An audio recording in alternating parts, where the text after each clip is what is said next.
Dinimolish ang mga bahay sa isang sitio sa Urdaneta City sa Pangasinan dahil talamak daw ang droga roon. Pero itinanggi ng alkalde na pinapaalis niya ang mga Muslim na karamihan na doon nakatira. Samantala, patuloy pa rin ang kabi-kabilang operasyon kontra droga sa bansa at sa ngayon ay nasa 531 na ang mga nasawing sangkot di umano sa droga base sa talayan ng GMA News. Ma-report si Bam Alegre.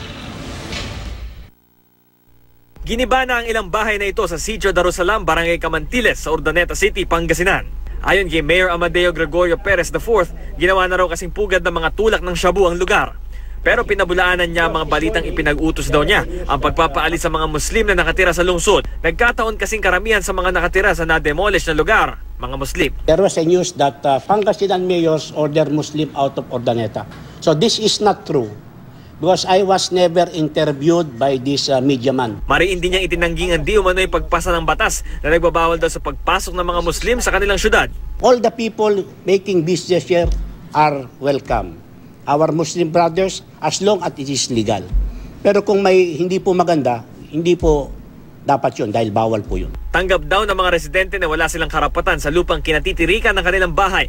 Gayunman, hindi raw lahat ng naroon gumagamit o nagtutulak ng droga. Ang ilan, kusa na lang nag-demolish ng bahay at sumunod sa 3 linggong palugit para makalipat sa ibang lugar. Hindi naman niya kailangan danin pa sa dahas eh. Kung sabi niya, hindi ko na kayo kailangan, umalis kayo dito, alis naman tayo. O, kaya lang alam ko naman na kailanman hindi magagawa ni Mayor.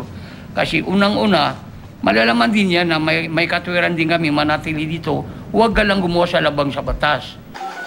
Sa pagpapatuloy ng gyera kontra droga sa 13 Martires, Cavite, nakahandusay at wala ng buhay ang 3 di umano'y pusher. Napatay ang 3 matapos di umanong makaengkwentro ang mga pulis sa isang bypass operation. Nakatunog daw ang isa sa mga suspect na pulis ang kanilang katransaksyon kaya nauwi sa putukan. Sa Bacoor naman, nauwi rin daw sa engkwentro ang bypass operation. Nasawi ang target sa operasyon na tinukoy ring miyembro raw ng Navarro Drug Group na nag-ooperate sa lungsod. Dalawang sinasabing pusher naman ang di umano'y pumalag at napatay sa operasyon kontra droga sa Ermita, Maynila. Nasa drug watchlist daw ng pulisya mga suspect.